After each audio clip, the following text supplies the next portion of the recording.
You're listening to Cultivation Elevated, hosted by Michael Williamson, where we discuss vertical farming and the future of cannabis and food production. You'll be learning key insights for vertical farming success from leading industry operators, growers, and executives. If you're a grower or owner looking to optimize your existing or new indoor cultivation facility, or anyone looking to cultivate more in less space, we've got you covered. Cultivation Elevated, sponsored by Pip Horticulture. Hello and welcome to another episode of Cultivation Elevated, sponsored by Pip Horticulture. My name is Michael Williamson and I'm your host. Today we are in Johnstown, Ohio with Curaleaf, and I'm with the Cultivation Manager, Ronnie Richardson. Ronnie, thank you for having me today. Yeah, thanks for having me. Yeah, I appreciate it, and thank you for the tour. It's actually really impressive, and I learned a lot about Curaleaf and kind of what you guys are working towards and goals for the future. But to get started, would you mind telling me just a little bit about yourself and kind of how you got into this role? Yeah, absolutely. So I've always just kind of had, a green thumb growing up. I was a kid that was, running around my parents' flower beds, looking for the little maple sapling that maybe popped up that they were going to pull out when they go through and weed. I would, dig that up and transplant it down in our wood line, and just always loved, watching a little sapling or seedling, grow up into this tree in a few years, and just kind of always had a passion for growing things, and just loved, seeing that. All throughout high school, I was in FFA, Future Farmers of America. I grew up in a rural agricultural area, so that was pretty prevalent. Growing up, loved all the experiences that I got in FFA. My senior year of high school, actually, we had a innovative farming idea scholarship that you could enter in, and I was kind of just dipping my toes into cultivating, and just started growing my first plants and stuff. And, first cannabis plants. Yes, first cannabis plants. Yep, I grew 6 autoflowers start to finish from my very first time ever growing cannabis, which was the very first cannabis I ever consumed. I wanted to kind of Cool. see everything start to finish, and was very cautious about what I put in my body, and heard all these rumors and myths about cannabis. So I was didn't want to get anything was laced from someone or whatever. So I thought, well, I'm pretty good at growing stuff. I'm sure I could figure out how to grow cannabis. So I grew my first plants, start to finish, and consumed that, and it kind of completely changed my perspective. But no, my senior year of high school, we had that innovative farming idea scholarship. Anyone in FFA could write down any idea that they wanted, and kind of explain their idea, and submit this to the board, and they would make a decision on whose idea they thought was the best. And I had all kinds of ideas, brainstorming just from kind of reading about cannabis production and different methodologies and deep water culture and all this stuff that I was learning about that I'd never heard of before. So I came up with this idea of implementing basically large scale deep water culture on a farm pond. So you had these big long troughs on floats across the farm pond. All the aeration for this was ran off a windmill. And it was just kind of interesting idea. Had fish farmed in the pond. So the fish hydrolysate, kind of helping feed the plants, and just kind of an idea that I came up with for this, and didn't even really think that this was going to win this scholarship or anything. It was actually the period before that I had to turn this in. I was sitting in history class, and one of my friends was like, "Hey, did you get your idea submitted for this FFA scholarship?" And I was like, "Oh crap, I completely forgot about this." So I took the rubric out of my book bag and literally took the rubric, flipped it over on the back side, just blank printer paper, and just started writing down my idea. And I filled out the page from top to bottom with this whole entire idea, and turned it in the next period to my ag teacher. Not really thinking much about it. I just kind of wanted to put my idea down on paper, and meanwhile we have all these other people that submitted PowerPoints and these more formal different things, and I was like, I don't stand a chance of winning the scholarship, but hey, at least I got my idea in there. So fast forward a couple months, they had the ceremony for announcing who won the scholarship, and I didn't even go to it. I was like, yeah, there's no way I'm going to win this, like not even going to bother going. It was an after school thing, so I was like, yeah, I'm not going to go. Well, one of my friends called me, and they're like, hey, did you hear you won that scholarship for the innovative farming idea? And I'm like, no way, like, are you serious? So I got awarded a scholarship for that idea, which was pretty cool. It was called the James Devine Innovative Farming Idea Scholarship. So it was kind of cool. Got a little plaque, and got some money gifted to me. Pretty progressive for Ohio, too, Yeah. right, at this time? Yeah. That's awesome. Yep, so that was awesome to kind of get that scholarship. I already had a full ride scholarship for OU, so I basically just pocketed that money and used it for books and other things that I needed for school. So it was awesome to kind of get that scholarship. Was not expecting that at all, but yeah, it was cool experience. What'd you go to school for? So I went to school for nursing. I took the Bachelor's of Science nursing program at OU. I've always wanted to help people. Always into medical science. Kind of really loved that realm and thought that was a good avenue for me to help people by doing nursing. And did that for 3 years. Like I said, I was on a full ride scholarship, which was very, very grateful for. I came from a family that didn't have a lot of extra money to put me through school, so my parents really pushed for maintaining a good GPA throughout high school. I graduated with a 4.0, which led me to get that full ride scholarship based off of academia, which I'm very, very grateful for. My parents pushing that. Sure. But yeah, I was able to go to school for free, and it was my third year in on my bachelor's degree, and I just kind of was quickly realizing that nursing might not be the avenue that I see myself doing for 20 years or retiring from, and I was getting into cannabis at that time and kind of learning more and more, and I saw cannabis kind of turning into this whole entire thing, and I saw that the possibilities for it becoming a legitimate industry, and I was like I really want to be on the forefront of this. So I dropped out of my full ride scholarship, which did not come without scrutiny from my parents. Oh, I'm sure. They thought I was throwing my life away. Like, what are you doing? You're in your third year. You got one more year to go, and I just knew that I didn't want to do that anymore. And I dropped out. I went to Cleveland School of Cannabis, which was a kind of a first of its kind type of program. There's only 2 schools in the United States that are state accredited programs. Cleveland School of Cannabis is one of them. And that started in 2017. I was one of the very first ever people that went through that program up in Cleveland. I did their condensed classes, which were like 8-hour classes on the weekend. But that school was about 2.5 hours away from me. So I was driving, 2.5 hours one way, sit in an 8-hour class all day long, and then that's dedication. Drive 2.5 hours home. Sometimes I would get a hotel up there, if I could. I was spending a lot of time and my own money to do this because there was no scholarship for CSC. That was all out of pocket. I was paying for it myself. So I was doing that for a while. We had an alumni coordinator who's kind of responsible for helping get graduates into the industry in Ohio, or aligning them with companies that are looking for people that have that interest in getting into the market. So she actually got an offer from Curaleaf for a sales and marketing position, and she took that. So she informed me like, hey, I'm going to be leaving Cleveland School of Cannabis. I'm going to be working for this company called Curaleaf. But I see how dedicated you are, and I think that you have a lot of passion, and I think you're really smart, and I see a lot of potential in you. She's like, would you be interested in possibly interviewing with this Curaleaf company? And of course, my eyes light up, and I'm like, yeah, absolutely. Like, where's this facility at? And she's like, oh, it's going to be in Licking County. And I'm like, oh, that's great. I'm like, I live in Licking County. That's literally in my backyard. Every grower's dream. Yeah, literally every grower's dream, right? A lot of people that get into this, industry have to, move, out west, move to Colorado, move to California to kind of get that experience. And, I love, where I live. I love Ohio. I was born and raised here, and I didn't want to do that. So I hit the jackpot in that regard, that I was able to, get on with a facility right in my backyard. Yeah, I took that opportunity. I got an interview with the Cultivation Manager at the time, interviewed for a cultivation tech role, and just through talking with them, and I had a little bit of extraction knowledge and background and stuff. So they're like, well, we don't have anyone for the lab side of things. Would you be interested, possibly, joining on as a lab tech? And I was just trying to get my foot in the door any way that I could. So I was like, absolutely, I would love to do that. So started off as just a lab tech on the lab side of things. Did that for a while, learned a lot. I got hired on before we even had a license to operate in this facility, so built out a lot of different pieces of equipment, and kind of helped put the lab together and build a lot of different things. We had an extraction system at the time that we ended up pivoting away from and switching to a new extraction system.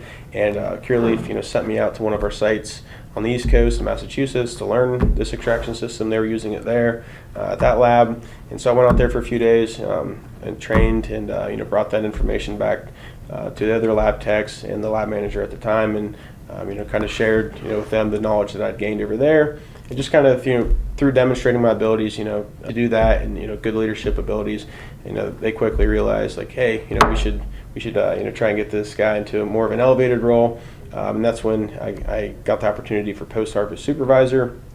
The cultivation manager who had interviewed me kind of regretted letting me go over to the lab side of things after I kind of built a rapport with him and stuff. So he was always asking me, when you're ready to come back over to the cultivation side. He's like, we'd love to have you.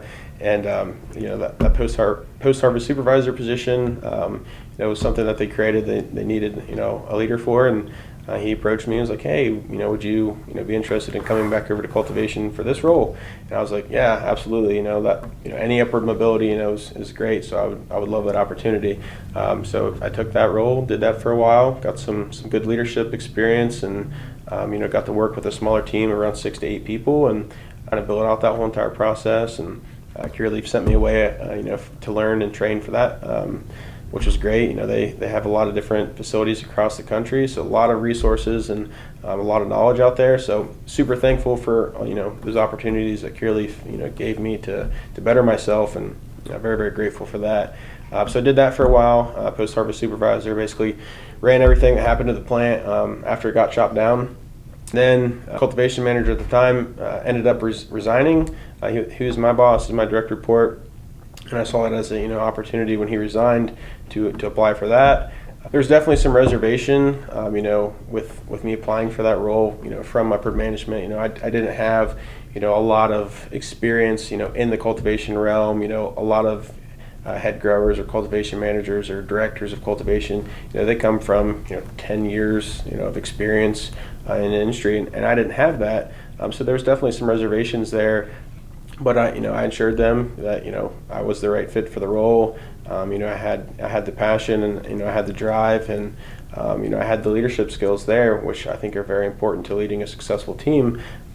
So Curaleaf took that opportunity to give me a chance to try out with this cultivation manager role, and it's worked out great. We've built a great culture here. We have a great team, and everyone it worked out great, and everyone loves the culture that we've built here, and we're doing fantastic. Yeah, that's awesome. Can you tell me a little bit about the facility that we're in? So some people will get to see some video, but some people are listening via podcast. So for those that are listening in, can you describe the facility a bit in whatever level of detail that you can, so they can kind of get an idea of kind of the space that we're in? Right? Sure, absolutely. So the Johnstown facility was kind of the first ever purpose-built facility for Curaleaf. A lot of our sites were previous acquisitions, kind of existing infrastructure was kind of already there, but this was one of the very first sites that Curaleaf had ever built from the ground up. So it was really purpose-built in that regard.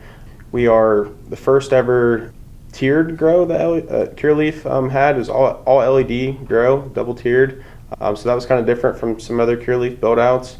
In Ohio, there's a cap on the amount of square footage allowance, for each license. We have a tier 1 license, so we're allowed 25,000 square foot of canopy.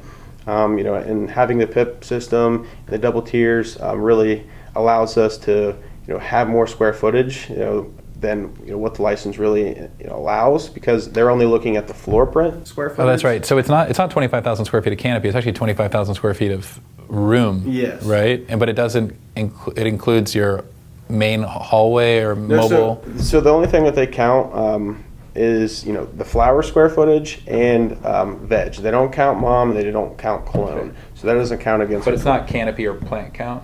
Nope. It's basically just square footage of space. Floor print square footage. That's pretty unique compared to other states. Yes, it is. So you're allowed to go up to, I think, like 7 tiers in Ohio. So you can basically have 7 times of what the 25,000 is. Sure. If you were to just tier off of that. So the PIP system definitely makes sense in Ohio.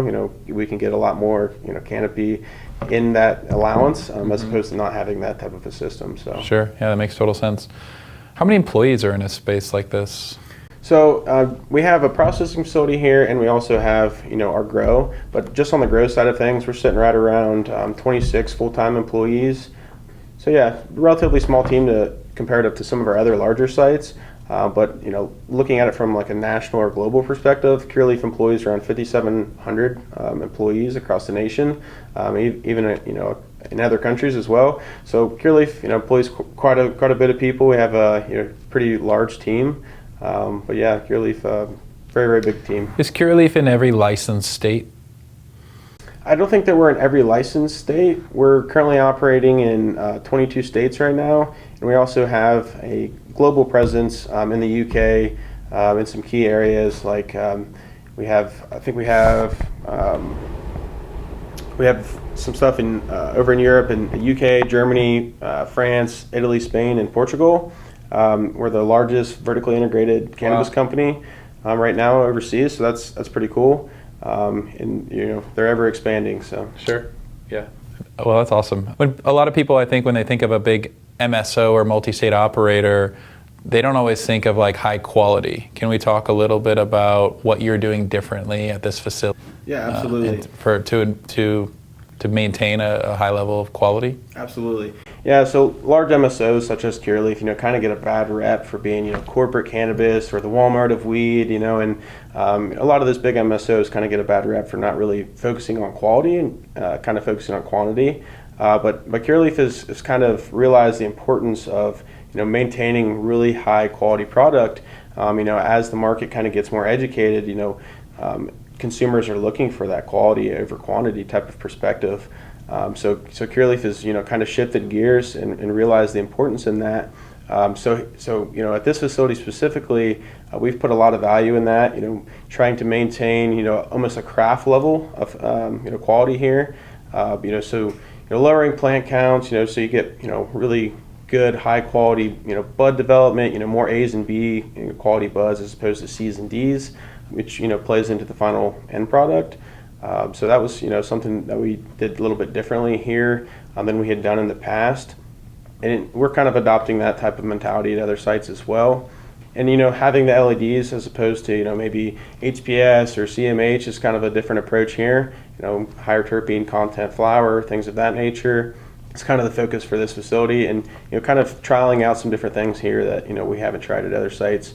Kind of think of it as like a flagship facility where we can trial some of these different technologies and see how they work, and then standardize those practices across the organization. So I know you were traveling a bit this week at other Curaleaf locations. Are you doing a lot of training on site here? And it seems like you guys have a lot of collaboration between cultivation leadership and just leadership in general, getting to other sites and supporting each other. Yeah, Can you talk to that at all? Yeah, absolutely. That's something that Curaleaf is really trying to focus on as an organization. We have these pockets of excellence, all across the country. And now we want to leverage those pockets of excellence, standardizing best practices, from one facility to another.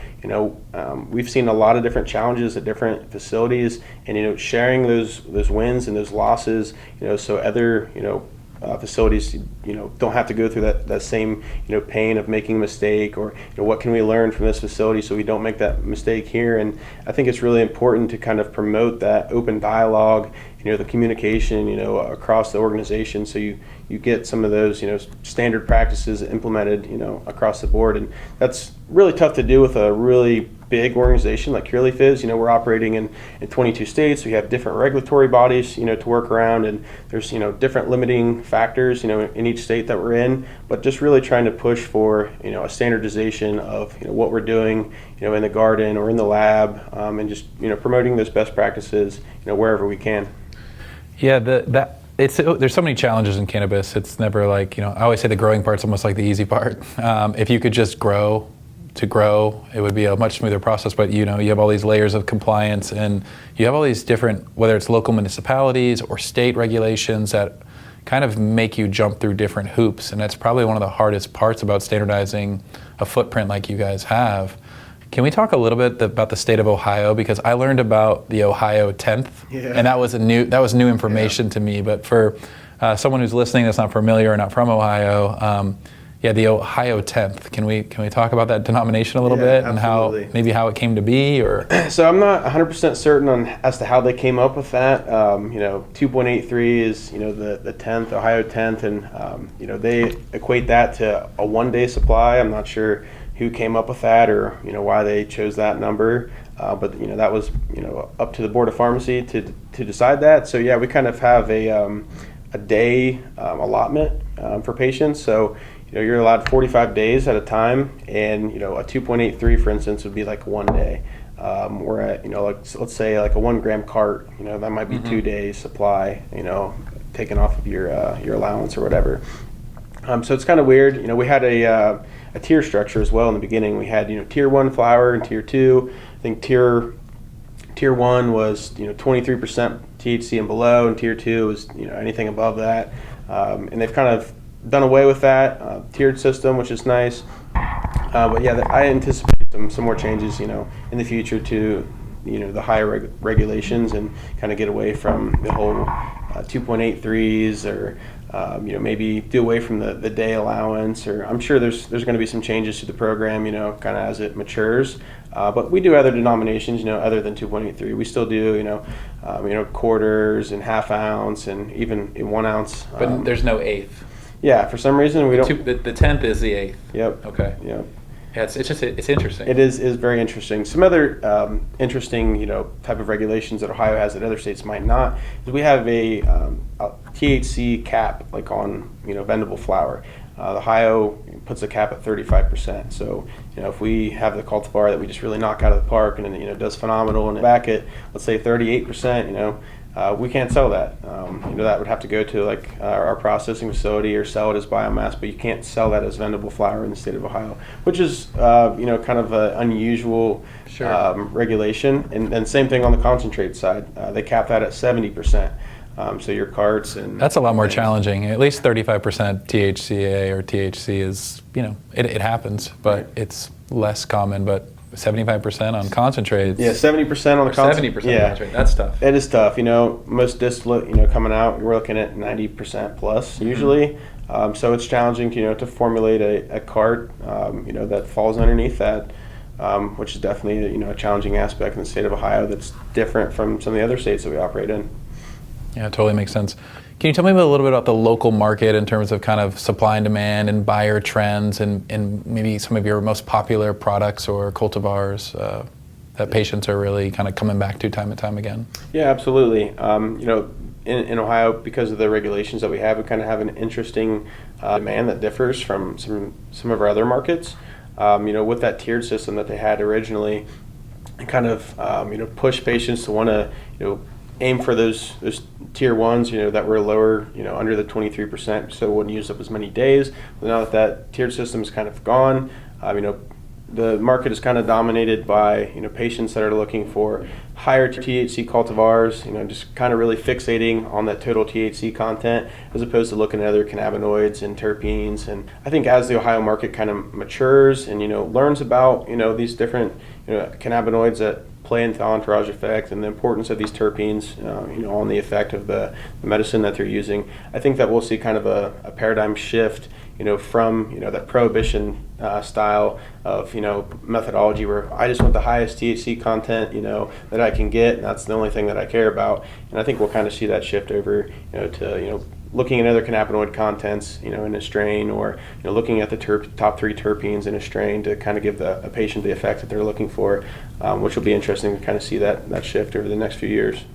Yeah, I do see that as a common theme, right? People are chasing THC, and I think that they're like, well, why would I spend $50 on this one that's 18% when I can get one that's 32% for the same dollar amount sometimes? And I think that's tricky for people. But I can't tell, some people are just like, I want the strongest stuff. They walk into a dispensary, what's the strongest stuff you have? It's like one of the first questions out. What are some of like your top selling cultivars that you guys are really proud of? So we're constantly bringing in a lot of new genetics and kind of figuring out what works best in the market. What's our top sellers? What is the high market not like? And kind of trying to gear up our load plan in our garden to kind of meet demand. So we work with the demand resource team a lot. what do we need to put in the load plan? How do we need to, load up our grow plans? So we're supplying, sales and marketing with, the strains that they want. So that's kind of, an ongoing process. My personal favorite cultivar that we grow is banana papaya. It's just, I don't know, checks all the boxes Sounds for me. nice. I really like it. So that's a really good seller for us here. Our white hot guava does really well, but we have a lot of new strains coming down the pipeline that everyone in the back is very excited about, and I anticipate those, doing really well in the Ohio market. So we'll see how that turns out for us. But lots of new stuff coming down the pipeline. In the Ohio market, do you see a lot of the same cultivars being sold and grown out there? It's pretty repetitive. Yeah. There's a lot of repeat cultivars from cultivator to cultivator. But a lot of the stuff that we have kind of differs. All those, type of hype strains, everyone's growing all that same stuff. But it's nice to kind of, get away from that and grow some things that, other cultivators might not have. And, patient sees that on the menu like, oh, I haven't seen that, I'd like to give this a try. Or that's a really old school genetic that I haven't seen around for a while, I'd love to pick that up. So it'll be cool to see how some of these new strains kind of work out in the Ohio market. Yeah, it was cool that when I was looking at your list, you had some old school stuff that, it's like LA Affy, the Shoreline, Texas Shoreline I saw in there. I was like, oh, that's cool. But then you had a bunch of new school stuff too. So it's nice you have that balance. Who makes those decisions, or is that, in some cases it's grower dictated and other times it's like sales marketing dictated. How does that process how do you establish what you want to grow? So it's a little bit of both, obviously working with, the sales side of things, marketing and kind of seeing what the market wants and trying to, provide that obviously. But then there's also, the corporate, side of things where we're trying to, build kind of like a franchise strain list where, if you go to Curaleaf, let's say in Arizona or, Curaleaf in New York, and let's say you get a banana papaya. If you go to Arizona or New York, you're going to have the same consumer experience in both markets. So that's something that Curaleaf is kind of looking at, trying to provide the consumer with the same cultivar experience from state to state.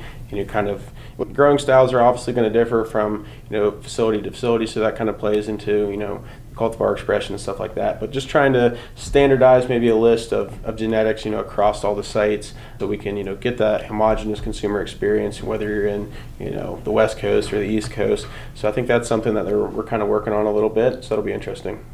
Easy to say, hard to do, right? Yeah. Is that something where it's like, do you hope to have like a strong core and then have like let's call it seasonal types or unique stuff that might be unique to that state? Or are you thinking that the ultimate goal is to have, let's say if you have 24 cultivars, they're the same 24 for all states? Or do you see that as like a kind of a hybrid? Yeah, it'll definitely probably be more of a hybrid approach. I mean, there's always going to be, different things grown in different states. It'd be really challenging to standardize the same amount of strains, across the board. There's different, growing styles at some of these facilities. For instance, we're double tiered LED, so we're kind of limited, with our height factor, by that second tier. Whereas, a single tier HPS grower, they can grow really tall, massive plants. 7-foot plant. Yeah. So we're kind of, limited in that regard to some of the cultivars that we run.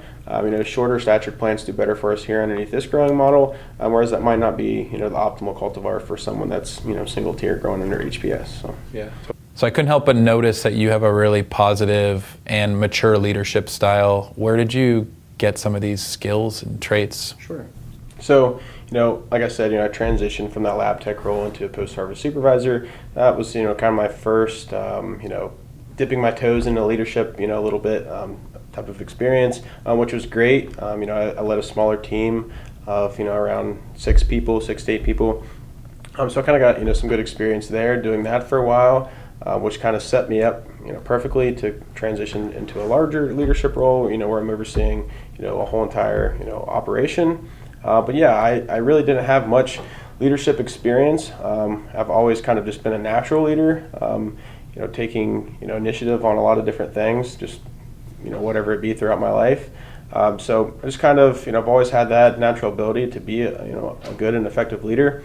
But taking this role as cultivation manager, I knew that I needed to sharpen up on my leadership skills, and I started doing a lot of reading about leadership strategies, do some LinkedIn learnings. I got some good reads from Curaleaf HR, gave me a couple short books to read, which I thought were really helpful. And then last year at Cultivate, which is a big trade show here in Columbus that they do every year, there's a lot of seminars and stuff going on there, a lot of good speakers, and there's a trade show aspect of it. Everyone that goes there likes to go out on the floor and spend time looking at the new latest and greatest techie, item out there or whatever. But I didn't really spend, much of my time out there on the floor looking at all these, new gadgets and stuff. I spent most of my time, in the classroom setting that they had there, listening to these really well-rounded speakers, that had PhDs and were very, very, well-educated people talking about, the importance of, social intelligence, and having, empathy for your employees, and just kind of, how to build an effective team, and the importance of that. Everything starts with your people. There's a lot of value in the people of your organization. Without good people, you don't have an organization. And Curaleaf, puts a lot of value in that. Building, our benchmark of people, from people like myself, starting off the ground level, building our teams from within as opposed to hiring from outside. So I always try to promote my people from within, build that succession, give employees kind of a line of sight, like here you are today, this is where you want to be tomorrow, here are the steps to kind of get there, which I think is really important. When people have that line of sight of how to achieve a goal that they want, and that makes them feel confident in what they're doing every day. A lot of people in the cannabis industry, they join the cannabis industry thinking it's going to be one thing, and they get in here and it's a whole different beast. This is at the end of the day, it's a production facility. We're basically a cannabis factory. We're focusing on how do we optimize our processes, how do we standardize things. And it's a lot different than what people maybe initially think the cannabis industry is. So it's a huge shock to some people that come into the industry, and I think that's why we see a high turnover rate just in the industry in general, is kind of that misconception. But having people that come in here, put in that hard work every single day, you give them that path of how to get where they want to be. Is really important. They'll come in day in and day out, strive really hard, work really hard towards that goal. You give them the tools to achieve those things, and then you see good internal growth on your teams, which is really important. Which is kind of the methodology I've kind of wanted to implement here, and I think it's really important. You build a really good team by doing that, and I'm a perfect example of that. I started off as a lab tech and cultivation manager now, and I'm super grateful that Curaleaf gave me all the tools and experience to get to where I am. But really it's up to the individual at the end of the day. How bad do you want to have that upward mobility. A lot of people in the cannabis industry will get in this rut or plateau at the position that they're at, and they kind of get burnt out and kind of get discouraged. I'm not seeing the raise that I want, or I'm not seeing the position change that I am working towards or whatever. And they kind of get this the grass is greener on the other side mentality, and they're looking for other outside opportunities. And when I tell people, my employees and stuff, the grass isn't always greener on the other side. The grass is greener where you water it. Put a lot of effort into your position now and what you're doing now, as opposed to just looking for that next opportunity, because you're gonna be starting all over again when you go to another facility. Like work on your position and put in that hard work every single day in and day out. A lot of people say, well, if I had this pay rate, or if I had this title, then I would do X, Y, and Z. And what I tell people is put in the hard work, be very dedicated in what you do. And all those things will come, the positions and the titles and the pay rates and all that stuff will come, with your unwavering dedication to the team or to the organization. Like, that stuff gets noticed. I'm a prime example of that. I came in early on, and I knew that I obviously didn't want to stay at the ground level entry position. I had a hunger for more, and wanted a leadership role, and wanted to make this my career ultimately. So I took it very seriously, gave 110% every single day, strive for perfection in everything that we do, which I think is really important. The devil's in the details. When you really focus on some of the, granular aspects of what you're doing on a day-to-day, that kind of shows itself on the back end of, your finished product. And I think a lot of people don't embody that. They just come in, punch in, punch out, collect a paycheck every 2 weeks. And I tell people, that's not a good way to go about, improving your position with the company. Come in, give 110%, show a lot of pride in what you do every single day, and those things will come. The titles and increase in pay and all that stuff. And Curaleaf does a really good job of recognizing talent and puts those people in the right positions, which is awesome. Couldn't be more thankful for that. Yeah, that's awesome. As a leader in your company, when you're looking at someone who's a new hire, do you have a preference on if they have previous cannabis experience or not? Yeah, so actually I would prefer a clean slate. I mean, it's great if they, have done some things, maybe worked in another facility or just have a little bit of a horticulture background. Like, that's great, to have that base knowledge, but it's not a requirement at all. I actually really love when someone just comes in here, as a clean slate. Maybe they were working in a factory before, working in a production facility of another type. I think that's great. We don't have to untrain any bad habits. We're given a fresh, clean slate to teach them, all the things that we do here. We have standard operating procedures. We have protocols for what we do and why we do it. And if you get that kind of more experienced grower that thinks they know everything, or have a lot of bro science behind what they do in the garden, they can kind of have some conflicting, ideas about what you're telling them to do as opposed to what they've done maybe in their home garden or maybe another facility. So I think having a clean slate is never a bad thing, and that's not a prerequisite for me when I'm looking at employee to hire. You don't have to have any experience. We have all the tools to teach you everything that you need to know here, and I prefer that. So don't need that at all. I always think that's a surprise, and I agree with you 100%. It's almost like easier to mold someone. It's that old dog new tricks kind of concept, but I think a lot of people don't realize this. They're like, oh, I'm really interested in this space, but I know, they'll still say something like, oh, I kill my houseplants, or I have a brown thumb, or some comment like that, and they're hesitant. But time and time again, I hear that employers prefer people with little to no experience in cannabis, and they prefer to shape them. They're looking for people that are honest and hardworking and want to prove themselves. Yeah. You mentioned something about sometimes people get stagnant or frustrated because maybe they're they want something that they want it and they're not getting it right now. And I'm like, is this a younger gen? Is this like the millennials and the Gen Ys and Zs and whatever else, and they're just used to this instant gratification thing? Yeah, exactly. Because I don't see it as much with some of my previous older employees, as an example. They understand that work is work and it takes time to quote unquote climb a ladder. Yep. Yeah, and I see that too. I'm part of this younger generation. A lot of the younger generation is looking for that instant gratification. You can tell them to come in and work hard. Day in and day out. They'll maybe do that for a few months, and then they don't see the instant gratification that they're looking for, and then it kind of shifts, and then they stop being the all-star employee that they try to embody for a few months. So what I tell people is come in, give 110% every single day, and don't let anything waver that. Just strive for perfection in all that you do. Do everything to the best of your abilities, and all those things will come in due time. It might take a year, it might take 2 years, it might take 3 years, but being consistent in the way that you handle yourself in your work environment is really important, and that kind of shows that you're very serious. This is your career, and you're wanting to build upon that. So I think a lot of people kind of miss that, and like you said, look for that instant gratification, and sometimes it doesn't come, and then they get discouraged, and look for the greener pasture down the road or whatever. So yeah.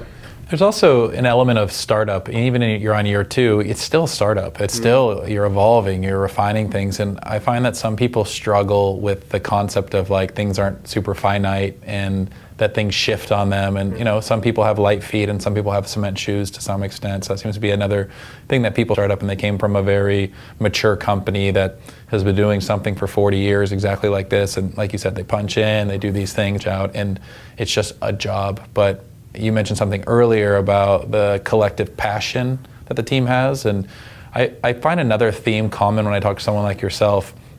It's actually not uncommon for them to come from some kind of like healthcare background or aspiring healthcare or education background, and it comes back to this concept of I just wanted to help people, and then they go down a certain, it could be pharmaceuticals or medical device or nurse practitioner path or pre-med. And they get in there a bit and they start to realize that, there's a lot of handcuffs and restrictions to actually getting to help the people. But cannabis is unique, and yeah, you get to help a ton of people. But in this case, where your previous career, you were going to be a nurse, so you were thinking, all right, I mean, as someone who was a sick child, I really think that nurses make a world of difference over doctors in terms of how they communicate and how they make a patient feel. But you're really one-on-one with people, where here you're helping a lot more people, but you have actually like little to no actual physical connection with them. I guess, how does that impact, or how does that make you feel? Or, I mean, it still checks the boxes for you. Yeah, absolutely. So, I don't have the same, role that I would have as, being a nurse or nurse practitioner, where I'm, face to face with, a patient.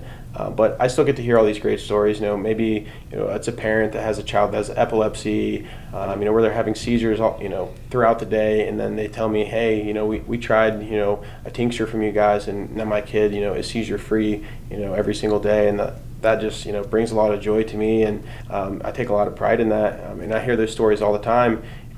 My girlfriend, for example, she has really bad migraines, and she tried everything that you could imagine, from the pharmaceutical realm, and nothing was working. And she was similar to me growing up. Parents were super strict. We grew up in the era of DARE, where cannabis is bad. There's no benefits to cannabis. It's a drug. You'll turn into a loser if you you'll hurt yourself. You'll hurt other people. Yeah, so we kind of grew up in that narrative. So she never really thought about using cannabis, to alleviate migraine symptoms. And then she kind of stumbled into cannabis, not by me, but before me. And she tried cannabis and found out that it gave her a lot of relief. Cannabis's vasodilator kind of opens up blood vessels, allows better blood flow, and that was the reason for her migraine was circulation issues. So great relief from that. Something that doesn't have a bunch of side effects is really important to a lot of people. So it was great to hear these stories from different people. Like, I was trying all these different things, nothing was working, and then I found cannabis, and it's really improved my quality of life. And I love hearing those stories, and when I hear those, it kind of reminds me, like, this is why I do what I do, and I take a lot of pride in that, and I love hearing those stories. I'll never get tired of people telling me the we get from cannabis, and I think that is awesome. And there's a lot of medical benefit in this plant, and I think that Curaleaf is doing a great job of kind of providing clarity around cannabis and confidence around consumption. That's kind of our motto as a company, trying to provide that for our patients, whether it be medical or recreational, and I think Curaleaf is doing a great job of that. Yeah, that's awesome. And we have a lot of crossover, but I remember when I was in operation years ago, and it was back when Charlotte's Web became kind of a thing. We didn't have lab testing up until a certain point. All of a sudden we got lab testing, and we were like, because before that we would consume the product, and we were like, yep, this one tastes good, this one's strong. That was how it was like 2011-ish. And then we got in the early days of Colorado and like elevated CBD stuff, and we're like, oh, that's interesting. And then Charlotte's Web kind of came out, and all of a sudden there was a really long line of people to be on that list because they had limited supply. And we happened to be doing a lot of pheno hunting like you're doing, and we were able to identify a couple of cultivars, and like you said, and this was a little bit different because we were a startup, it was our own capital, and there was hard times, and there's times where you're like, I just don't want to work another 16 or 18 hour day, I need a break, or you almost want to quit at certain times, but then a story from a mother who says, thank you so much, I just heard my child laugh for the first time, who has adolescent epilepsy. Yeah, and really just scratching the surface, on what the possibility is for this plant. There's over 100 known cannabinoids in cannabis. We've learned about the endocannabinoid system. We have your CB1 and CB2 receptors. The only thing that can bind with those receptors are cannabinoids. I tell people the human physiology doesn't make mistakes. That is there for a reason. I think it plays a vital role in homeostasis, in regulating certain metabolic processes that are going on inside the body. And so when I kind of started learning about the endocannabinoid system, it really intrigued me, and I wanted to learn more about it, and I wanted to be part of changing that stigma around it, because myself, growing up, I thought cannabis was bad. It's this drug that doesn't have any medical benefit. You're a loser if you. It's a gateway drug. Yeah, it's right? a gateway drug, and you're going to ruin your life if you end up consuming this. And I never consumed or anything. And when I started doing this research, when I was around 16, I was like, I want to grow this plant and try it out myself. I had no way to access cannabis. Wasn't exposed to that realm, that world at all. So I had a pretty good green thumb. I love growing plants and stuff. So I got my hands on some seeds, and I grew 6 autoflowers, start to finish, indoors under some good old T5 lights, and nice. Got a couple real frosty, not a big yield. Yeah. So I got a couple ounces off my 6 plants that I grew. I got like 8 ounces, and that's good. Oh, T5s? Yep. That's impressive. So I got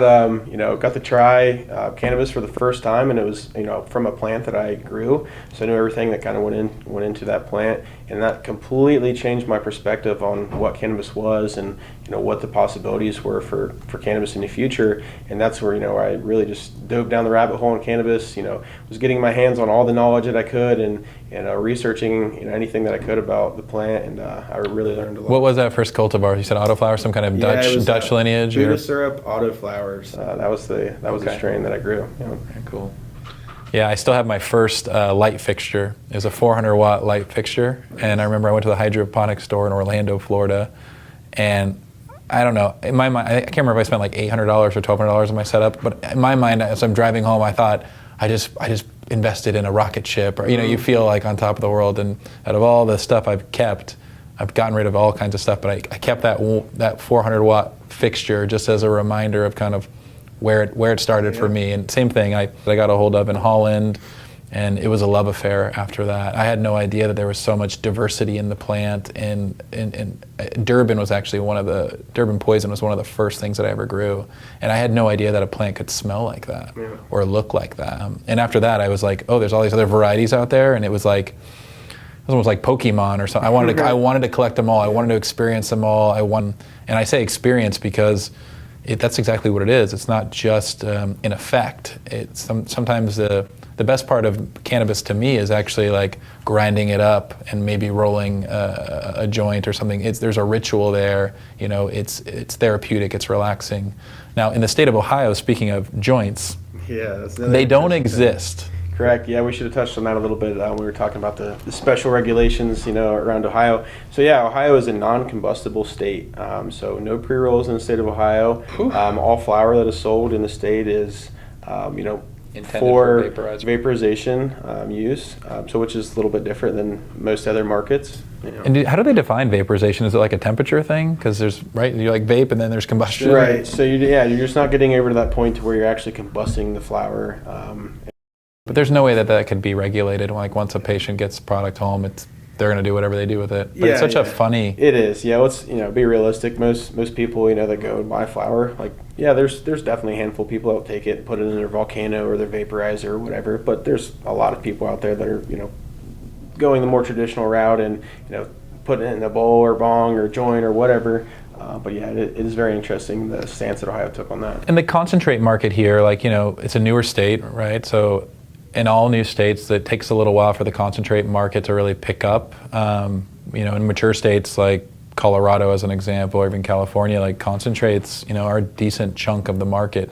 Pre-rolls, almost every state is a really solid, it's a convenience factor for people, and it's also, a lot of people can't roll a joint. That's what I've learned. Yeah. But can you talk a little bit about the concentrate market here and kind of that demand, or where it is now and maybe where you see it going? Yeah, absolutely. I think as the market kind of gets more educated, we're going to see more people going for maybe a formulated concentrate type of a product as opposed to your normal traditional flower. Concentrates are great. They remove all the undesirable aspects of the plant matter, all your fats, waxes, and lipids, and kind of give you all the things that you do want, that you are getting the medical benefit from in a smaller package. And I think a lot of people are going to kind of transition into that because it's very discreet. You're after you maybe hit a vape pen, your clothes aren't going to reek like cannabis. A lot of people that use cannabis products, they're in professional settings. They're around people that maybe don't really have that great outlook on cannabis, or maybe still have that stigma stuck in their head. So it's always good to have those options where people can discreetly use products without smelling like combusted flower or whatever. So I do see that concentrates are going to be a huge part of the market. A lot of people have predicted that we'll see flower go away altogether and we'll just be completely concentrate dominated. And I don't see that happening. I would say I would strongly disagree. Yeah, I think that that flower is here to stay. The market has kind of showed that. High quality flower, is one of the leading sellers, pretty much in all the states' markets across the board. And I think we're not going to see that go away. People like, the process, like you said, grinding up the flower, rolling up their joint or whatever, their preferred method of consumption is. And I don't think people are going to get away from that. The use of cannabis has been around for thousands of years. And that is, part of our culture, and a lot of different,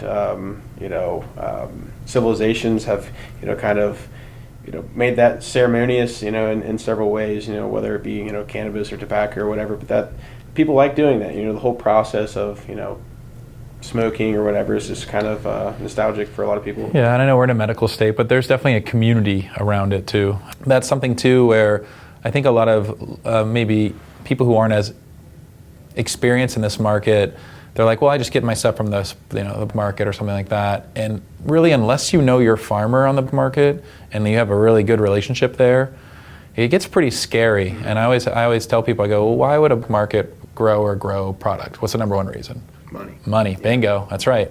Now, let's say, and the challenges of cultivating, whether small scale or large scale. You have pests, you have disease. There's all kinds of things that can go wrong. And so if your main motivator is money and you don't have a regulatory body over you, and let's say you get some kind of pest and you are not a skilled farmer and you don't know how to get rid of it, you're most likely going to spray something on that product that is hard chemistry to eradicate that problem, because you might have to pay your mortgage with that money and you just can't afford to do the right thing, so to speak.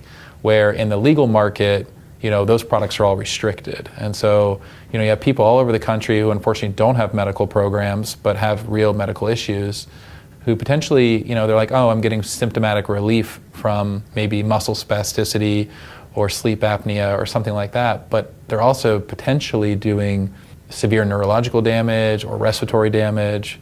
And so a lot of people, they're like, oh, the market cannabis is better. And sometimes, qualitative wise, there's certain growers out there that's smaller operation, they're really hands-on, they might have a unique genetic, sure. And sometimes the cannabis is better.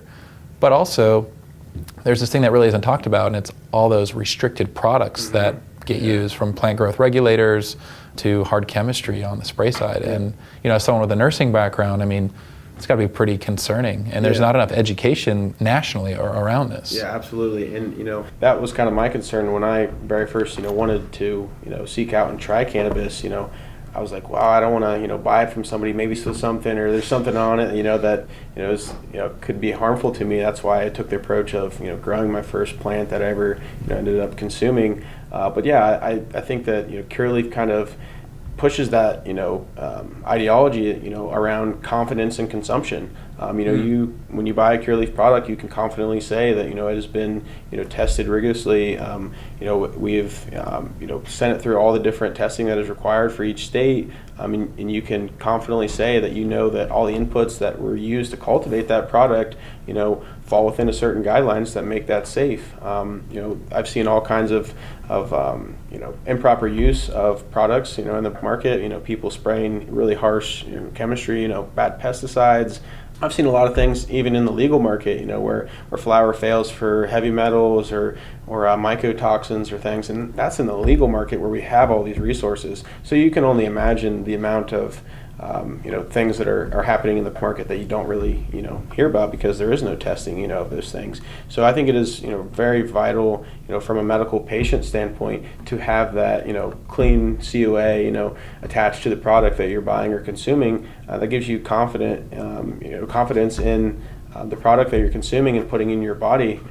Is very important for all of us, as it should be. This is something that's going into your body, and it's going to affect your quality of life. So you should have a high level of concern for the inputs that were used to cultivate that crop. Yeah, that totally makes sense. I'm thinking from a patient perspective right now, and from feedback I've heard over the years, they're like, I love this one cultivar, but the local facility I'm getting at, it's really batch to batch, and they're looking for that level of consistency, and there's so many inputs that need to happen. And indoor environment, you can dial that in a lot more. Greenhouses, there's so much seasonality to a greenhouse that it makes it challenging. But people also don't realize, and depending on the caliber of the building and how well it's insulated in the HVAC and all this other stuff, people forget that buildings have seasonality as well. Yep. Is there anything that you can talk about with to that regard at all? Of like, are there any major changes that you have to consider when winter comes here versus summer and things like that, even for an indoor facility? Sure. So a lot of facilities, they'll struggle with maintaining good environmental controls throughout the change of seasons. In the summertime, obviously you're going to deal with high heat, so your HVAC's going to be working a little harder as opposed to the fall and winter. But we're really lucky here at this facility. We have some of the best state-of-the-art HVAC equipment, so we're able to maintain a very even environmental set points across the board, which is very, very important for steering your crop in the direction that you want. So a lot of growers don't have that type of resources that we have here, but we're very lucky to have the infrastructure that we have here in Johnstown. We have some of the best equipment just kind of across the board. We have the pip racks in all of our rooms, which are awesome and we love. We have really good LED lights from a top manufacturer in the industry, and we have really good HVAC, which is very important for maintaining the environmental set points that you're looking for in your grow. So I think HVAC is probably the most important component, especially when you start talking about multi-tier vertical farming. And it seems to be an area that a lot of people get wrong, specifically around dehumidification. Mm-hmm. And I don't know if it's just a lack of understanding of transpiration. And it's always a team of people to do HVAC. So you've got your engineers, and then you've got your product or your manufacturer, and then that manufacturer may have like a dedicated installer, and then you're gonna have your local facility person. And so there's a lot of communications that need to happen. And when there is an issue, I've always found there's a little bit of finger pointing, and it's you gotta just kind of wrangle everyone together and get them going. But to me, when I think of what craft cannabis is, it's some combination of quality genetics that are hopefully unique and proprietary in a perfect world, but also that ability to control your environment. What about for you? What are the key pillars of success that you would consider for how to achieve craft cannabis? Yeah, I get that question a lot. A lot of people, ask, what makes cannabis craft? What dictates that? Is it because you're hand watering your crop? Is it because it's organic? Is it because of all these different things? What makes that craft? And for me, it's just cultivating with intent. Not just growing things at mass scale just to pump out as much quantity as you can. It's putting that quality above the quantity aspect. For a lot of MSOs, that's not really their mentality to do that. But I think it's very important, to focus on the quality over quantity aspect, and pumping out the highest, quality product that you can, which comes down to all your different practices and processes that are occurring in your garden, and standardizing that, and maintaining repetition and doing the same thing. And anytime you change a variable or an input, do it on a small scale first, ensuring that that's going to work for you before you implement that across the board. But just cultivating with intent, with quality in mind, I think is kind of what makes craft cannabis. You can grow cannabis in a variety of different methodologies and styles, and achieve good results in each of those. It's just the level of care that you put into that. On the back end is going to dictate whether that's going to be craft cannabis, or if that's just going to be your everyday middle of the road type of product. Middle of the road is a tough spot to be in if that's the end of your product. It's either got to be that low quality producer, low budget but really budget friendly. But when you're in that middle zone, that's a tough space to be in. Yep. Always, great cannabis always sells. Yep. And cheap cannabis always sells. That middle part, which is where a lot of people fall into, it's tricky. It's hard to differentiate yourself. You can brand and market all you want, but at the end of the day, when they open that jar and it looks okay, right?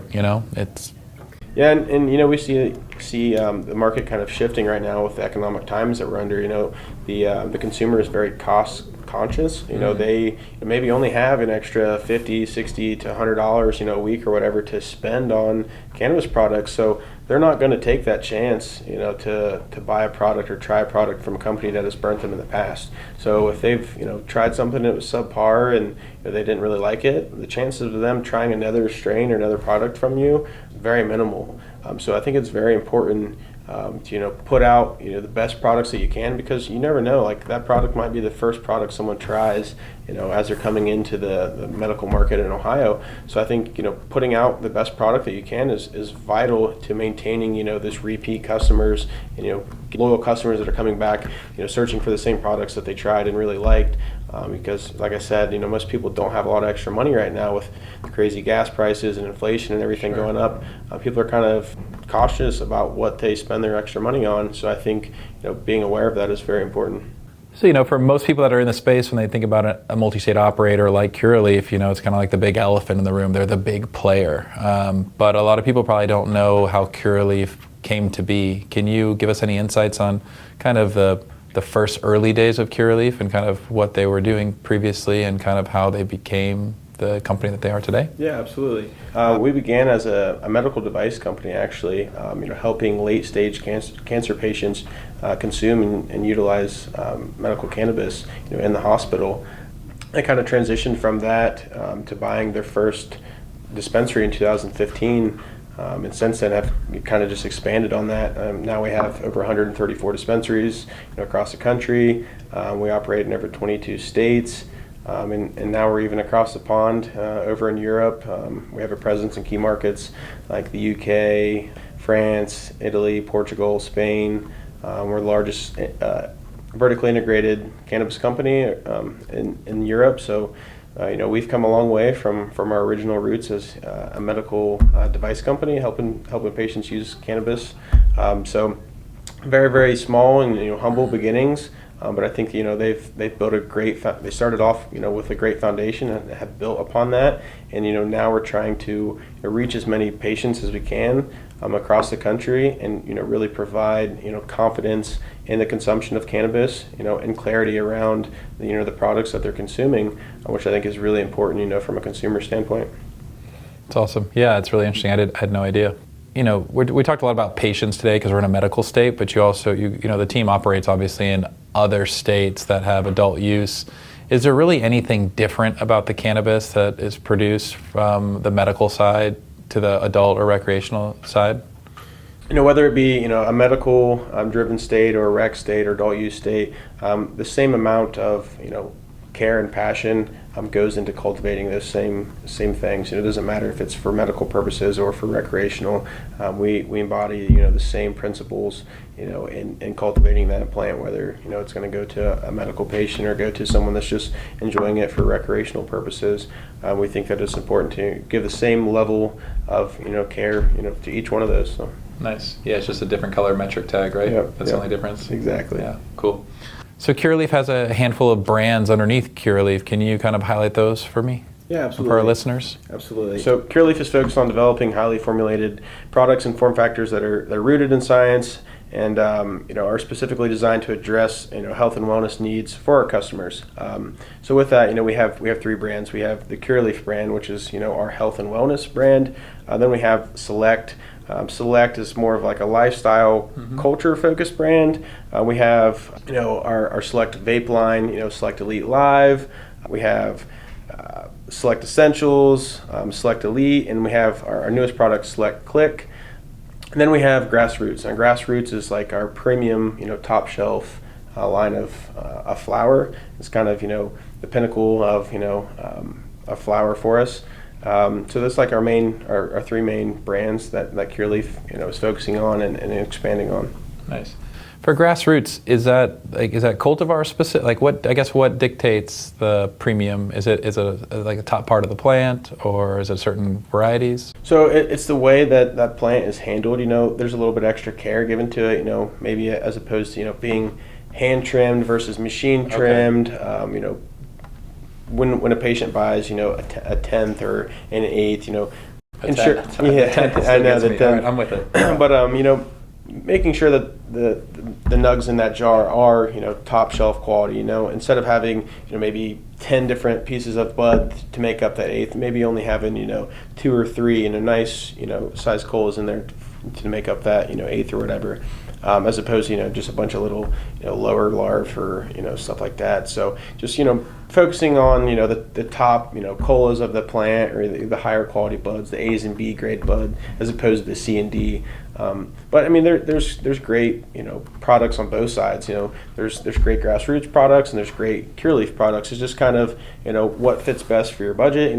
Some people, find that the Curaleaf products, fit their budget better, checks all the boxes that they need to. And then we have the other side of things with the grassroots where maybe, the patient wants to spend, a little bit more, to get more of a top tier, top shelf, style of product. So I think it's important to kind of, have all those different offerings, so we can, reach, different, consumers, that have different, mindsets. Yeah, awesome. It's interesting to me. I like top colas and bigger colas myself, but at the end of the day, all I'm doing is I'm just grinding them up and pulling them apart and making them smaller. But I do see that there's a good amount of people that actually just like smalls. Do you guys do anything with just the smalls, or does that mostly go to extract? Yeah, absolutely. So one of the products that we offer here in Ohio, we call smalls. We'll sort out, a batch of a bulk bud, and package all the larger buds into our drams or into the 10th 2.83s, and all the remaining stuff we'll also create SKUs from as well. We'll do half ounce smalls for a little bit lower of a price point, which a lot of people love. They're still getting that same flower that they love, just for a little bit lower of a price point. And like you said, most people are taking this product and grinding it up anyway, so a lot of people don't care whether they get that big main cola or if it's a bunch of little smalls. At the end of the day, they're just happy to get that product for a lower price point and save a little bit of money. So yeah, totally makes sense. What's the future look like for you guys here? I know that's a big question. You're such a big company. I know you have some perspective on things, but maybe not all perspective. But yeah, what's the future for Curaleaf look like? Yeah, so Curaleaf's on a mission to be the world's leading cannabis company. Through education, accessibility, and customer satisfaction with high quality products backed by science.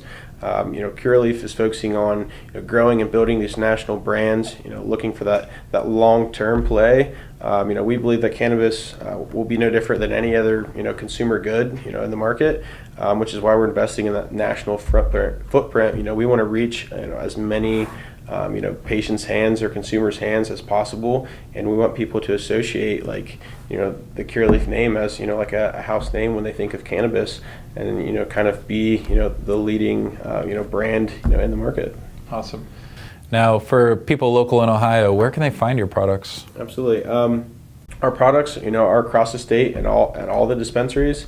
You can go on to Weed Maps or Leafly and type in Curaleaf products. It'll point you in the right direction. But really, you should see a lot of our products, and I would say at least 90% of the dispensaries in Ohio. We have 2 of our own dispensaries in the state of Ohio.